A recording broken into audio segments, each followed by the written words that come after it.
ସମସ୍ତଙ୍କୁ good morning. ଆଜି last day ଆମ ଟ୍ରିପ୍‌ର ଦୁଃଖ ଲାଗୁଛି ମତେ ବହୁତ ସାରା। କି ଗୋଟେ ପୁଣି ଥରେ ସେଇ ଅଫିସ୍ ଯିବାକୁ ପଡ଼ିବ, ପୁଣି ସେଇ କାମ କରିବାକୁ ପଡ଼ିବ। ତ ଆଜି ଆମେ ବାହାରିଛୁ ଥିରୁବନନ୍ତପୁରମ୍ ଯିବୁ। ସେଠି ଆକ୍ଚୁଆଲି ଠାକୁରଙ୍କୁ ଦର୍ଶନ କରିବାର ଅଛି ଆମର ଯୋଉ ପଦ୍ମନାଭ ସ୍ୱାମୀ ଠାକୁରଙ୍କୁ। ଭାଇ କହୁଥିଲେ କି ଯେତେ ଶୀଘ୍ର ଟିକେ ବାହାରିକି ପଳେଇବୁ ସେଠି ଦର୍ଶନ କରିବା ପାଇଁ ଟିକେ ସୁବିଧା ହବ। କାରଣ ଆମର ଯେହେତୁ କାଲି ଫ୍ଲାଇଟ୍ ଅଛି ତ ଆମକୁ ଆଜି ଭିତରେ ହିଁ ଦର୍ଶନ କରିକି ତ୍ରିଭାଣ୍ଡମରେ ଯାଇକି ରହିବାକୁ ପଡ଼ିବ। ହୋଟେଲ ଯୋଉଠି ବୁକ୍ ହେଇଛି ନହେଲେ ଆମେ କାଲି ସକାଳୁ ଫ୍ଲାଇଟ୍‌ରେ ଆମକୁ ଅସୁବିଧା କାରଣ ଆମର ସକାଳ 8ଟାରେ ଫ୍ଲାଇଟ୍ ଅଛି।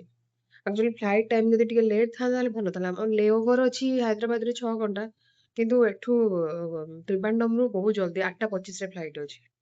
ତ ଚାଲନ୍ତୁ ଷ୍ଟାର୍ଟ କରିବା ଆଜିର ମୋର ମାନେ ବ୍ଲଗ୍‌ଟି।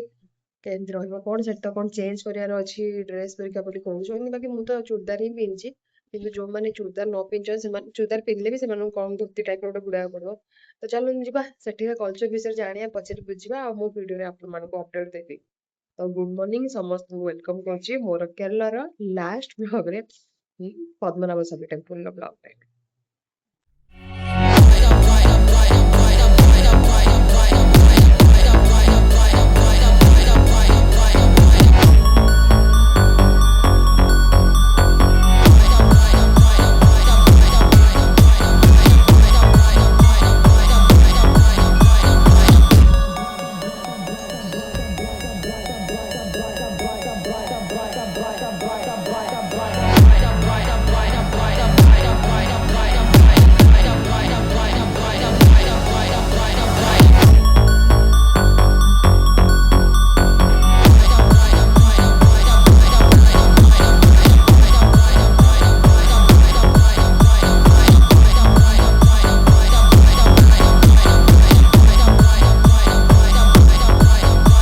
ଆଉଟ୍ ହେଲା ସୁନ୍ଦର ରୁମ୍ ଆମର ସୁନ୍ଦର ଜାଗାରେ। ଏଇଠି ଆମେ ଥିଲୁ ବୁକ୍ ସେଲ୍ଫରେ ଅଛି।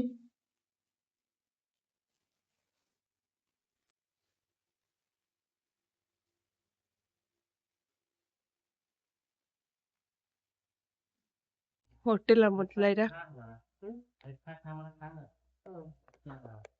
ପୁରା ପେଡ୍ ଖାଲି ଲଗେଇଛନ୍ତି।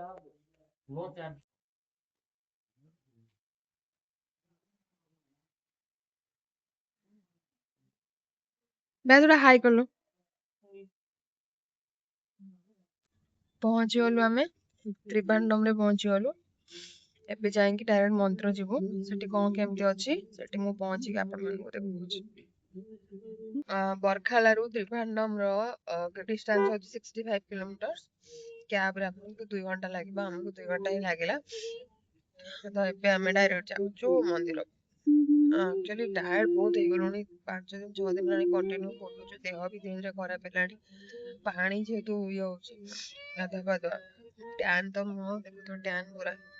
ଗୋଟେ ଇଚ୍ଛା ନାହିଁ ଖାଲି ମନ୍ଦିର ଅଛି ବୋଲି ଯିବା ପାଇଁକି ଯାଉଛୁ।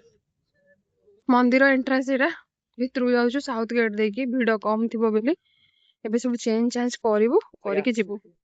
ଆକ୍ଚୁଆଲି ଭାଇ ଆମକୁ ସାଉଥ ଗେଟ୍ ପଟେ ନେଇଥିଲେ ଭିଡ଼ ଟିକେ କମ୍ ହବ ବୋଲି। ସାଉଥ ଗେଟ୍ ପଟେ ଯାଇଥିଲୁ, ମନ୍ଦିର ଦର୍ଶନ ସରିଗଲାଣି। ମନ୍ଦିର ଭିତରକୁ ଫୋନ୍ ଆଲାଉ ନାହିଁ।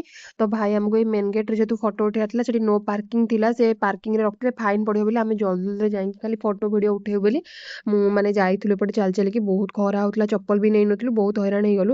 ଆକ୍ଚୁଆଲି ଆମେ 2 ଥର ହିଁ ଲାଇନ୍ ଲାଗିକି ଦର୍ଶନ କଲୁ ତ ସେଥିପାଇଁ ଆମକୁ ଲେଟ୍ ହେଇଗଲା। ଆମକୁ ଜଣାନଥିଲା କି ଠାକୁର 3 ପାର୍ଟରେ ଦର୍ଶନ କରିବାକୁ ପଡ଼ିବ ବୋଲି। ଫାର୍ଷ୍ଟ ପାର୍ଟରେ ଠାକୁରଙ୍କର ମୁଣ୍ଡ ଦେଖିବେ, ସେକେଣ୍ଡ ପାର୍ଟରେ ଠାକୁରଙ୍କର ପେଟ, ଲାହି ଏଇଟା ଦେଖିବେ, ଲକ୍ଷ୍ମୀ ଯୋଉ ବାହାରିଛନ୍ତି। ଥାର୍ଡ ପାର୍ଟରେ ଠାକୁରଙ୍କ ଗୋଡ଼ ଦେଖିବେ। 3ଟା ଦ୍ୱାର ଅଛି। ତ ଆମେ ଫାର୍ଷ୍ଟରୁ ପୁରା ମାନେ ଆମକୁ ଜଣା ନଥିଲା, ଆମେ ସର୍ଚ୍ଚ ବି କରିକି କିଛି ଯାଇନଥିଲୁ। ଆଉ ସେଠି ଦୀପରେ ହିଁ ଠାକୁରଙ୍କୁ ଯାହା ଦେଖିବେ, ଅନୁଭବ ହିଁ କରିବେ ଠାକୁରଙ୍କୁ। ତ ଫାର୍ଷ୍ଟ ଟାଇମ୍ ଯେତେବେଳେ ଗଲି ମୁଁ କିଛି ବି ଦେଖିପାରିନଥିଲି। ବାକି ମୋର ଯୋଉ ମାନେ ମେମ୍ବର ଥିଲେ, ଟିମ୍ ମେମ୍ବର, ସେମାନେ ବି ଟିକେ ଟିକେ ଯାହା ଦେଖିଥିଲେ, ହେଲେ ମୁଁ କିଛି ଦେଖିପାରିନଥିଲି। ତ ମନ ମାନିଲାନି ମୋର। ତ ସେଥିପାଇଁ କି ମୁଁ ସେକେଣ୍ଡ ଟାଇମ୍ ପୁଣି ଥରେ ଲାଇନ୍ ଲଗେଇକି ଆଉଥରେ ଗଲି। ଆଉ ସେଠି ଆପଣ ଯୋଉ ଡ୍ରେସ୍ ବି ପିନ୍ଧିଥାନ୍ତୁ କି କଣ ବି ପିନ୍ଧିଥାନ୍ତୁ, ଆପଣଙ୍କୁ ତଳେ ଧୋତି ପିନ୍ଧିବା ପାଇଁ ପଡ଼ିବ। ଆଉ ପୁଅମାନଙ୍କୁ ପୁରା ଚେଞ୍ଜ କରିକି ଧୋତି ଆଉ ଗାମୁଛା ପକେଇବା ପାଇଁ ପଡ଼ିବ। ତାପରେ ମନ୍ଦିର ଭିତରରେ ପୁରା ସୁନା ହିଁ ସୁନା ପୁରା ଦେଖିବେ ଆପଣ। ବହୁତ ମାନେ ଏତେ ପିସଫୁଲ୍ ମାନେ ମାନେ ଲାଗିବ। ଆଉ ଠାକୁରଙ୍କୁ ଯୋଉ କହନ୍ତି ନା ଅନୁଭବ କରିବା ପାଇଁ ଆପଣ ଠାକୁରଙ୍କୁ ଅନୁଭବ ହିଁ କରିପାରିବେ। ଏତେ ଦୀପ ଛୋଟ ଛୋଟ ଥିବ ନା, ଠାକୁର ପୁରା ଅନନ୍ତ ଶୟନରେ ଶୋଇଛନ୍ତି ସେଠି ପୁରା ମାନେ ପୁରା ଶେଷ ନାଗ ଉପରେ ପୁରା ଅନନ୍ତ ଶୟନରେ ଶୋଇଛନ୍ତି। ତ ସେଇଟା ଦେଖିବେ ଆପଣ, ଠାକୁର ଏମିତି ଅନନ୍ତ ଶୟନରେ ପୁରା ଶୟନ କରୁଛନ୍ତି ଶାନ୍ତିରେ, ପୁରା ଏମିତି ହିଁ ଦେଖିବାକୁ ପାଇବେ। ଏଟାର କାରୁକାର୍ଯ୍ୟ ଦେଖନ୍ତୁ କେତେ ସୁନ୍ଦର ହେଇଛି। ଆକ୍ଚୁଆଲି ସେଠି ନା ଭଲ୍ଟ ବି ରେ ଗୋଟେ ମାନେ ଦ୍ୱାର ଅଛି, ଯୋଉ ଦ୍ୱାର କି ମାନେ ସର୍ପଙ୍କ ଦ୍ୱାରା ଏମିତି ଅଛି, ଯୋଉଟା କି ଲକ୍ ନାହିଁ, କିଛି ନାହିଁ, ଯୋଉଟା କି ଏମିତି ନାଗଙ୍କର ଚିହ୍ନ ହେଇଛି। ସେଠି ଆକ୍ଚୁଆଲି 6ଟା ମାନେ ଭଲ୍ଟ ଥିଲା, ABCDEF, ଯୋଉଥିରୁ କି ସବୁତକ ଭୋଲ୍ଟ ମାନେ 2011 ମସିହାରେ ମାନେ ସୁପ୍ରିମକୋର୍ଟ ଯେତେବେଳେ କମିଟି ଗୋଟେ ଆପଏଣ୍ଟ କରିଥିଲା ସେ ଓପନ ହେଇଥିଲା। ବାକି କିନ୍ତୁ ଭଲ୍ଟ ବି ର ଏଇ ଦ୍ୱାରଟା ମାନେ ଜମା ବି ଓପନ ହେଇନି। ଆଉ ସେଠି ସେମାନେ କହୁଛନ୍ତି କି ଯୋଉମାନେ ଆକ୍ଚୁଆଲି ଗରୁଡ ମାନେ ମନ୍ତ୍ର ଜାଣିଥିବେ ସେମାନେ ହିଁ ଏଇଟା ଓପନ କରିପାରିବେ। ତ ଏଠି ଏଇଟା ଗୋଟେ ମିଷ୍ଟ୍ରି ପୁରା। ଏଇଟା ମାନେ ଏଇ ଯୋଉ ମାନେ ଡୋରଟା ଅଛି, ଯୋଉଟା କି ଆମର ଯିଏ ଗାଡି ଭାଇ ଆମକୁ ନେଇଥିଲେ ସିଏ, ଆଉ ସେଠି ଯୋଉ ପ୍ରିଷ୍ଟ ବି ଥିଲେ ସିଏ ବି ଆମକୁ ମାନେ କହୁଥିଲେ। ତ ଟେମ୍ପଲ ଦର୍ଶନ ଆସିଲା ଆମର କରିସାରିଲା ପରେ ଆମେ ଖାଇବା ପାଇଁ ଆସିଲୁ, କାରଣ ଆମକୁ ବହୁତ ସାରା ଜଡିବୁଟି ବାଲା ଭୋକ ପାଣି ଲାଗୁଥିଲା। ସେଠି ଏମିତି ଆୟୁର୍ବେଦିର ଏମିତି ପାଣି ଦେଇଛନ୍ତି ଏଠି। ଦଉଥିଲେ।